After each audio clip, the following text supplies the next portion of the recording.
Hi Mzansi, you are listening to Farmers Inside Track, proudly brought to you by Food for Mzansi. My name is Patricia Tembo, your host for today's episode. On today's Farmer Mentor episode, we welcome Debbie Theunissen, who was named Best Commercial Producer at the 2025 Agricultural Woman Entrepreneur Awards, and she was also a finalist of the New Harvest category at the 2025 Toyota SA Agri SA Young Farmer of the Year Awards. Join us as we hear her share her journey as a commercial pomegranate producer in the Western Cape. Debbie Theunissen, welcome to Farmers Inside Track. We are so excited to have you on the podcast as our farmer mentor for this episode. Welcome. Thank you so much, Patricia. It's a pleasure for me to talk to you today.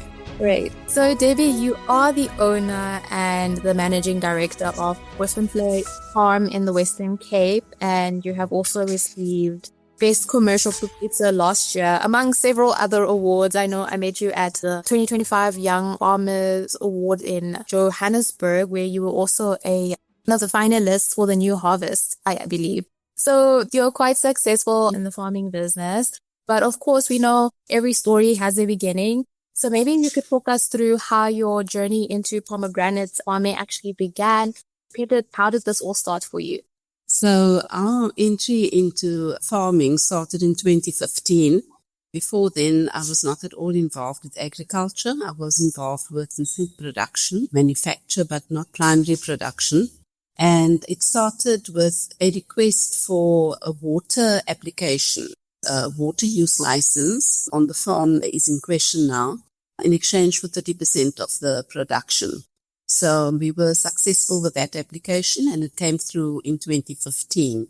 And then later, a couple of years later, we bought the farm from the owners. And that's how our journey with the pomegranates and farming started. Thank you. And you mentioned that you were in food farming before you purchased the farm and started farming. Maybe if you can expand a little bit more into that. No, I wasn't involved with fruit farming. I was involved with food production. I used to work as a food technologist in food manufacturing facilities, like manufacture of snacks and bakery goods, grocery items, food manufacture, but not in primary production, so not in farming per se. Because I would maybe be involved with the manufacture of, let's say, chips and crisps. And so the flavors that go into it, the oil control, oil management and quality control, but not the farming of the actual potatoes. Friends of ours were involved with the farm, with the pomegranate farm. They established it in 2011. And then in 2015, was our entry into it with the water use license for use on the farm. So for a while, you've had your hand in agriculture. As you're explaining now, you were a food technologist, just the whole value chain that is, a portion of the value chain. So from my understanding is that you've been familiar and your interest has always been there for agriculture. Do you come from an agricultural background, like your family? Or was it something you ventured into when you went for tertiary education? No, I don't come from a family background of agriculture or food manufacture at all. It's something that I did as part of my tertiary education, was to study food technology, and then I started work in the food industry after that. So no, there's no family history or anything along those lines. With our history, I think most of South Africans are doing things for the first time. So it was like that for myself as well. Our parents were not really educated to the end of high school or anything like that. I assume as a food technologist, you have a very particular understanding of fruit quality now going into the farm that you're the manager director of now. So maybe we can speak a bit more about Bovenvlei Farm and, the business itself, what the core operations are. Maybe talk us through that. The farm, it's a 152 hectare size farm, and we have planted 70 hectares of fruit. So it's a fruit farm, and the main crop is pomegranates, about 67 hectares of pomegranates, and then a couple of hectares of passion fruit, which we are looking to expand on in the near future. Yes, at this point, it's a pomegranate farm, essentially. We do pack the granadillas that we harvest. We pack those for the wholesale market. We pack it on the farm into boxes, and the pomegranates are sent to a pack house. So from where we export to markets overseas, the whole fruit, and also we supply a local processor up in Johannesburg, and they then extract the adults or take out the insides of the pomegranate, which they put into punnets for their retail customers overseas.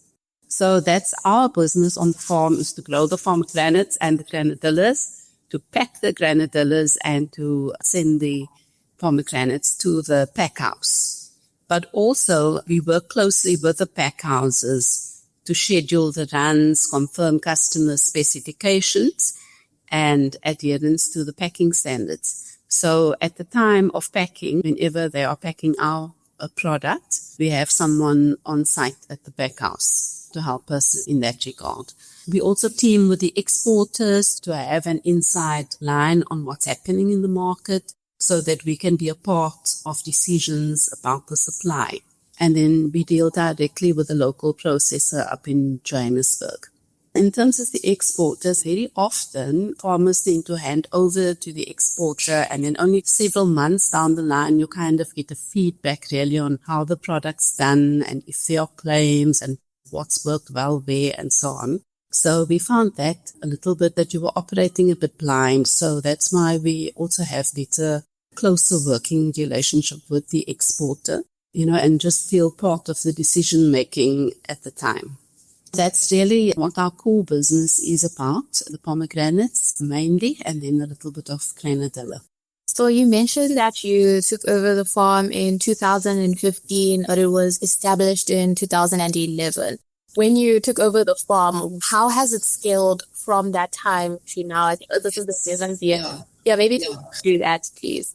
We bought the farm in 2017. The access to water license came in 2015. So we had participation in the farming from 2015, but we became owners in 2017. Yes, but it is about a 10-year period.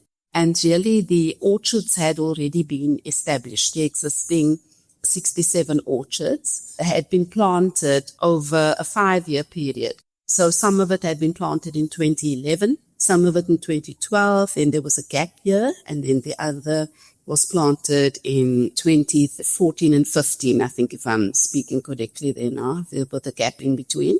That's how those orchards were planted. And then pomegranates take between 8 and 10 years to reach maturity. Really, we're only now seeing the maturity of the trees that were planted last. The trees planted in 2015. The variety that's planted is called Wonderful. It's the main variety really that's grown in South Africa because the pomegranates are usually planted for export and it needs a little bit of longevity in order to reach the markets overseas. We had about 3 odd hectares of another variety, a really lovely product as well, a sweeter variety, and it lacked a little bit of the acidity needed to give it that sort of shelf life, and we couldn't get it exported in a good condition. By the time it's gone through pack housing and transit and reaches the markets, it's beginning to go down already. Also, we couldn't get the yields on the farm that some other farmers were maybe experiencing with that variety in other regions. So we made a decision a few years back to take out those 3 hectares and replant them with pomegranates. And also we've looked at spacing over the years and found that we could, on some of the earlier blocks planted first, we could actually plant some trees in between the existing ones. So in that way, we've kind of increased the potential yield without really increasing the footprint of the actual planted hectares. You have mentioned that the maturing of the trees for about 8 to 10 years and that you're really only now seeing, I suppose, fruits are only now coming into production. How have you been able to keep the business afloat? It's such a long time between planting and actually, the yield of the fruit. So for farmers who are curious about fruit production, how have you managed this? It's not that you don't get a yield up until about 8 or 10 years or something. It's just that you get a yield after about, say, the 3rd, 4th year. So we plant in September and the harvest season is towards the end of March. And the tree at that time, say when it's about 3.5 years old, can expect to get some kind of volume, and then that volume increases until the tree reaches maturity. There is a production and a yield that you can use. The fruit's good. It's just not at full volume until it has reached its maturity. And then because on the farm it was planted over those several years, it wasn't all planted in 1 year. So some of the trees were bearing more fruit than others, and every year there was an increase in production. And then last year we saw the sort of our best yield to date. And that was expected in a sense, just because of the natural growth curve, and the yields. But yes, farming with fruit, it's definitely a long-term costly exercise to establish and to nurture to that level. Can be a very profitable agribusiness to be in, but you need to be able to can fund it until that stage that it does become that business. And it's not like we come from farming and have some other kind of thing going that's really able to support that. So basically how that happened for us was that we started later in our lives and we had investments and savings that we could free up to cover some of the shortfalls in operating expenses. And of course, we had to look for finance and those kinds of things, yes. I can't help but notice you mentioned we. You use the recording we. Yeah, I'm referring to my husband. Yeah, he has maintained his own job. In that way, we were able to separate our sort of personal finance and that of the farming enterprise. And that certainly helped us a lot. Yeah, it's our baby. That's the we. You are the one who seems to be steering the ship and making all the decisions and managing day to day. I am a director of the company that owns the farm. There is another director. Her name's Rita Venter. She was one of the first owners of the pomegranate farm. In fact, she spearheaded the establishment of the pomegranate farming on the farm and was very keen to see it succeed and remained on as a director after we bought the farm. So yes, there's us as well, and she's been a big part of the success of the farm. So I know, of course, with farming, as you've mentioned, you were only able to actually have ownership of the farm in 2017, by already being involved in 2015. And that was due to water licensing, the period where you had to wait for the water licensing. I know a lot of our farmers, who listen to Zanzi, so they have the challenge of obtaining a water license. So one imagines that it is, of course, very important in terms of ownership. Do you have any advice that you could give for farmers who are looking to obtain their water license?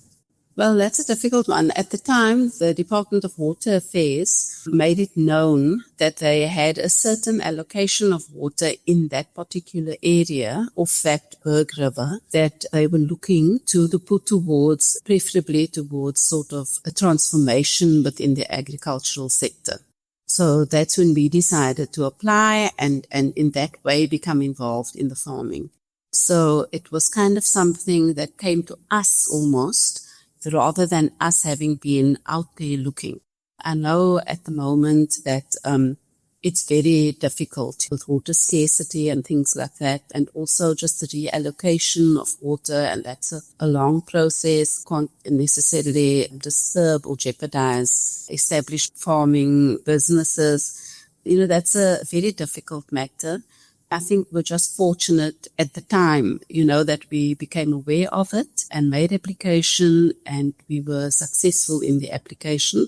Yes, it was a process, but I think it's a necessary process. It takes its time. But as I say, I think we were fortunate at the time that it kind of found us before we went out looking. And that really was our entry into the farming. I think in the sense that it was offered as a means to facilitate or promote some transformation within the agri sector. I think it has worked out well. And looking at exporting, you are an exporter, and of course, that is often a goal for a lot of commercial farmers to also just, have their hand in the export market. How did this come about for you? What advice do you have there for maybe a farmer? We do export our product, but we're not doing it directly as such. We are using fruit exporters For us, it was really a matter of, if you're farming with pomegranates, you do need to be exporting. The market locally is just not big enough. People are not that familiar with the product. They know the product maybe from a tree that they had growing up, or a grandparent, or at their own place of living. But people are not huge consumers of the product in South Africa. Whereas the overseas market, in particular the Northern Hemisphere, they are huge consumers of the pomegranate. It's coming on for ages with them, and they eat different varieties of it like we would eat apples. So it's different kinds of varieties, and they use it in many different ways. It's part of many of their cultural ceremonies in different parts of the world. And for instance, China and India are the biggest growers of pomegranates, but they are not huge exporters at all, because their own population really consume the product. So South Africa is being in the Southern Hemisphere, is really supplying in the counter season to some of those countries. Our production in South Africa is very small. So it's really a niche market. And if you're going to farm with pomegranates, your eye needs to be on the export market. From the get-go, that's where your customer is. So you start farming with that in mind.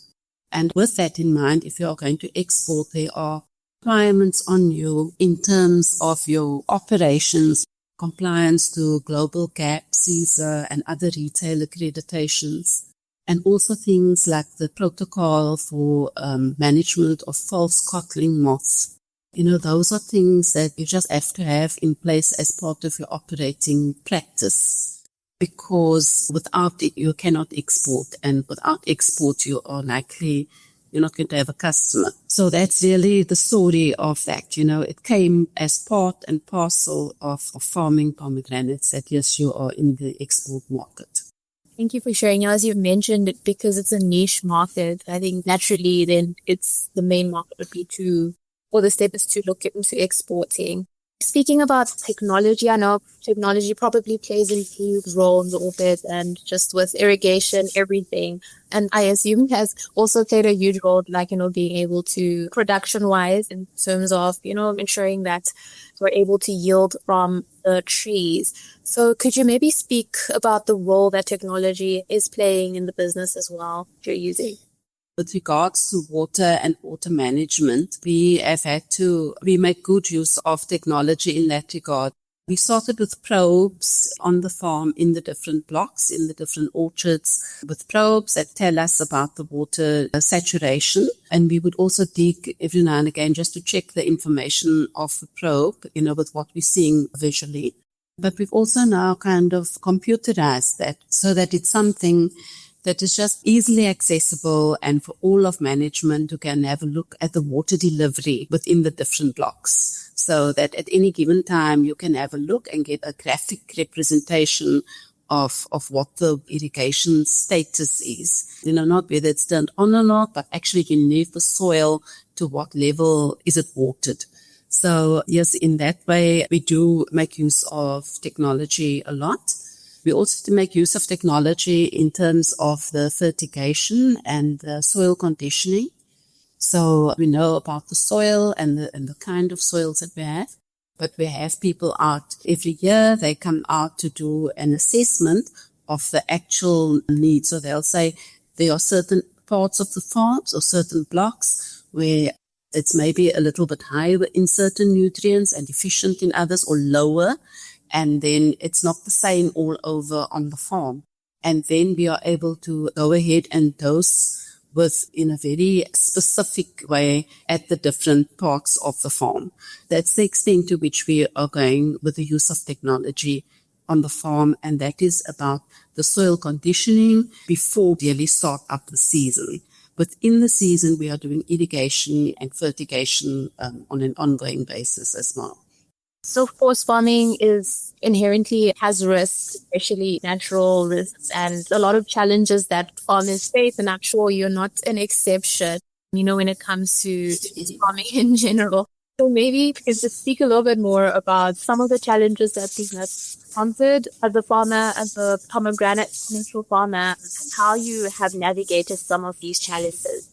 I mentioned to you that we bought into the business in 2017. And then in 2018, we really felt the impact of the drought that we had in the Western Cape. So at the time, we had forecast for something like a 20% increase in the yield, because, of course, not all the trees were at full maturity. And at that stage, 20% would have been expected. But then we actually had something like a 50% decrease in the yield at the time. And so, that was a lesson that we learned very early on in our venture into farming, was that, there's the natural aspect that is almost outside of your control. Well, it is outside of your control, and you have to contend with that as well. For us, we harvest toward the end of March, and we still have to irrigate for another month after. So that takes us to the end of April, which is well past the summer months.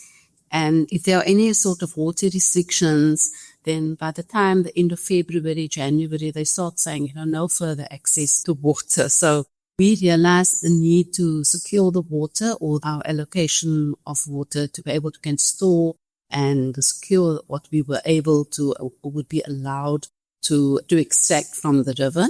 And as a result, we built a dam on the farm. So we built the dam, but we now irrigate from the dam. We extract during winter, at the end of winter, to fill the dam, and then we irrigate from the dam during the course of the summer. And so that's what's happening on the farm now. And we had other water problems before that as well, with the roots of the windbreakers. We had beefwood trees as windbreakers, and those roots grew into the underground pipes and messed up the irrigation. So we had at one season quite a bit of cracking of fruit due to water stress. And after the season, we employed somebody, to project manage for us the actual digging up and relaying of those pipes. And then going forward from there, we have now decided on a dedicated personnel to manage our water and fertigation function on the farm, separately from the other orchard management jobs. So, those are some of the lessons that we've learned, some of the challenges that we've faced, and how we've kind of responded to that in time. And of course, challenges are lessons, as you've explained. And I think farmers are among some of the wisest people, including yourself. So maybe if you could share some of the guiding principles that have allowed you to keep your head. I know previous farmers I've spoken to that it's so easy to sort of lose courage and to be really just demotivated from farming itself, especially when you are experiencing challenges like, for example, water inaccessibility or, things like that. So what are some of the principles that keep you grounded as a farmer? We started later in life, so we come with some experience in other jobs and other situations, and you come to a new life with that. But I think for us in farming in particular, we kind of bear in mind like sort of a three building blocks really, which is the people, the environment, and the finances. And really just with working with the idea that you don't farm in isolation, for instance, of people. You don't farm in isolation of the natural environment, and nor do you farm, separately from finance. So those are kind of the principles that we try and bear in mind as we go about our business, planning things and just the day-to-day, how we manage things. Even when I talk about people, I'm not only talking about employees of the business, but also our customers, our suppliers, and other industry organizations, that relationships matter, because people are working for the income, but they also want to have a sense of contribution and job satisfaction. So for all of us, I think we're old enough to realize that at the end of it, it needs to have been somehow a day that was good for everybody, beneficial, even if it was difficult. We're in it together and we're there to support each other. And the same really when it comes to the environment, that you have to farm with awareness and looking after the soil, the water, the health of your trees, the nutrition of your product, those to disturb the natural environment as little as possible. For instance, in the building of the dam, we, of course, had to make application to build the dam. You might have access to the water, but to store the water is a separate application, and that on its own took about 4 years. And we really came to meet a lot of another side of it completely, the environmentalists involved, fresh water, the botanists, the people who look at the heritage to see if there's anything that's going to be uncovered or things like that. There was just so many people, and you learn from all of them, and they're all, trying to preserve something for the future, and we're all trying to do something good. It comes back to you dealing with people, and you are dealing with the environment, and you have a responsibility really with all of that.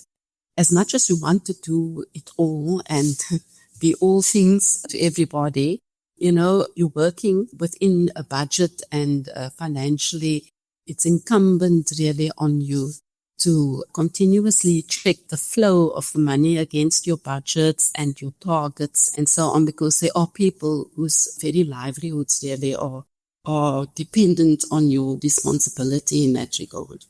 Thank you, Debbie. I think it's quite amazing that you mentioned, the 3 prongs, I think, or pillars that you sort of abide by, that being social, environmental, and you said finances, or the economy of the mix of this. And like those 3 prongs are the foundation of sustainable agriculture. So indeed, you are like running a sustainable business, which is very inspirational, I think, for farmers listening as well. Those factors are interdependent. You can't separate one without it affecting the other, as you are definitely. The legacy that you are leaving behind within the agricultural sector. Of course, you've been recognized nationally and provincially for the farm itself, your work as a businesswoman and as a farmer. So what legacy are you hoping to leave behind in the agricultural sector? What I would want to say is that can be done even for newcomers. You can build a commercially successful agribusiness. That's really the message that I would like to leave through the fact of how we are farming and managing our business. I hope that would be a takeaway message, because we are all newcomers to the agricultural space. Yeah, we really brought ourselves to this point. There's no inheritance or anything like that, so it can be done. I think that's a good thing, just to highlight that nothing was handed to you per se. You've built or grown the farm to what it is today. And I think that is encouraging for, as you said, a lot of our farmers who don't necessarily come in a farm that has been handed down from generational farm. So yeah, that is very encouraging. I think, Debbie, that you are an example of how, one can be successful without that backing, I suppose. And for our new farmers, you consider yourself a new entrant, but I think new farmers who are really just starting out and, they may be a little bit hesitant, or they're being, again, discouraged going into the farming business and the agricultural world. What advice would you offer to a younger version of yourself? Yeah, what advice do you have as our farmer mentor for this episode? I would say that you need to know your own business plan, really. What you hope to achieve by going into any business, really, even if it's agribusiness, but any other kind of business too. I think one of the questions that you need to ask yourself is, how soon do you need to be drawing an income from this business? To what extent are you really dependent on it for your livelihood? And if it's possible, and then really to try and separate the business operation from your personal finance. Because when there are setbacks in the business and unforeseen expenses, you recover more readily from that when there is that separation. So, as I was saying to you before, my husband continued with his work, and we could then take his income and kind of fund our lives, if you like, while we continued farming business.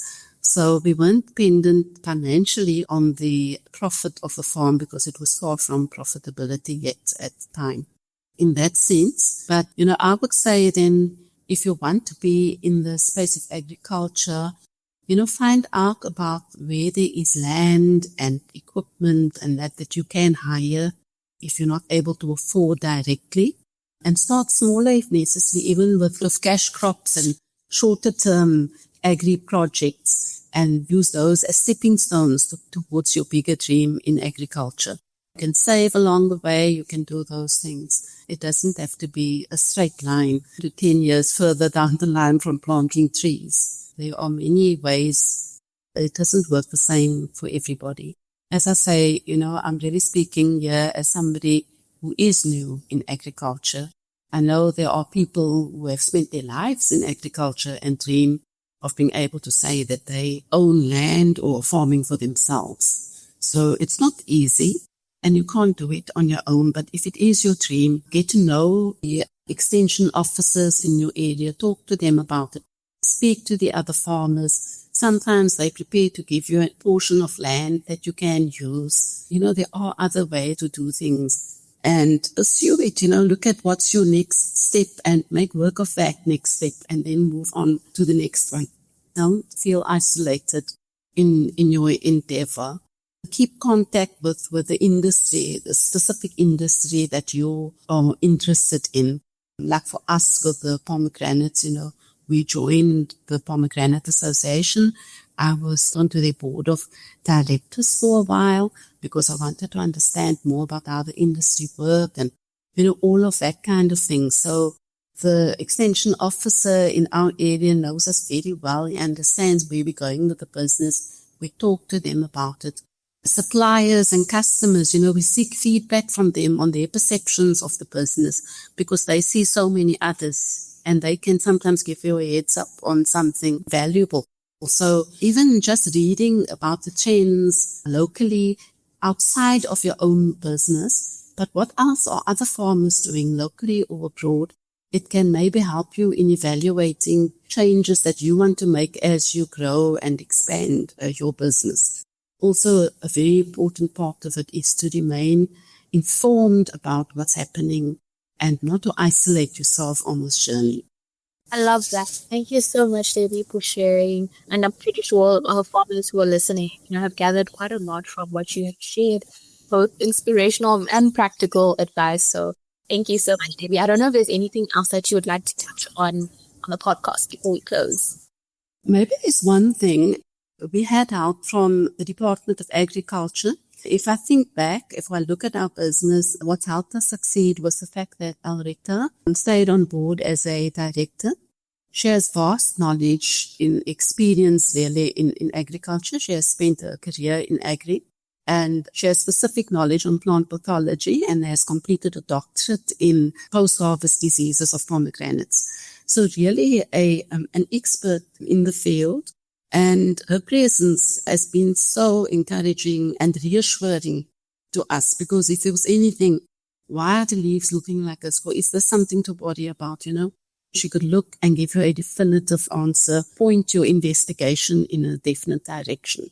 Because she also has contacts in research and internationally, locally. So it's been great and we could not really have been as confident in our farming without her. So that's been great.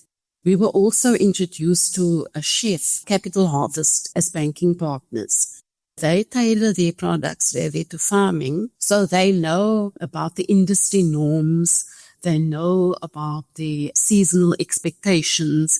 They really partner very well with you in that regard, to the extent that you're able to afford them, So they've been good to have on board as well and have gone that journey with us. And also the Department of Agriculture, I mentioned, we applied for funding to them via their CAS program, which is Comprehensive Agricultural Support Program. And we were helped with projects on our farm. And really the first project there were two. One was the dam, and that was a 3-way project between Chef and ourselves and CASP. We all inputted towards the building of the dam, and of course we have to repay Capital Harvest. But CASP helped us with infrastructure on the farm because we wanted to farm with a trellis system and there wasn't a trellis system in the orchards. So we started out on our own, and for half of the farm we did put in the trellis, and then they helped us with the other half. And that first half we put in We kind of didn't have it fully in place. It was there for the whole row, but it needed further structures in between the trees. And that was an amazing shift for the farm because it facilitates all aspects of orchard work, from weed control and crop protection and harvesting and pruning and just accessing of the fruit and the trees. And to have it on a trellis, in addition, it helps with wind damage because you tie the branches onto the trellis. So get a lot of wind out that way. So it kind of minimizes the damage a bit on the fruit, like scratches and that kind of thing. And also, the trees have longevity, about 30, 40 years of growth, but then what we do with the trellis is that we're pruning every year. So we're taking out branches that have now borne for a couple of years. And every year there's new growth down the center where you've now moved it to the sides. And then you've got new growth and you can tie some of those branches. So in that way, we're also extending the life of the trees. And without that input from government, really from the department, we would have managed, but it would have taken us so much longer to get to a point of profitability. So you're not on your own. You can't do it on your own. And as much as you do, you need other people and working together. Thank you so much to Debbie Theunissen for joining us today as our farmer mentor. If you'd like to read more about her journey and story, you can definitely visit www.foodforumzansi.co.za. And that brings us to the end of this episode. Remember to subscribe to our podcast on your favorite platforms. And that is it from myself, Patricia Timbo, our technical producer, Megan van der Vent, and the rest of #Team Food Forum Zanzi. Thank you for listening and keep growing with us.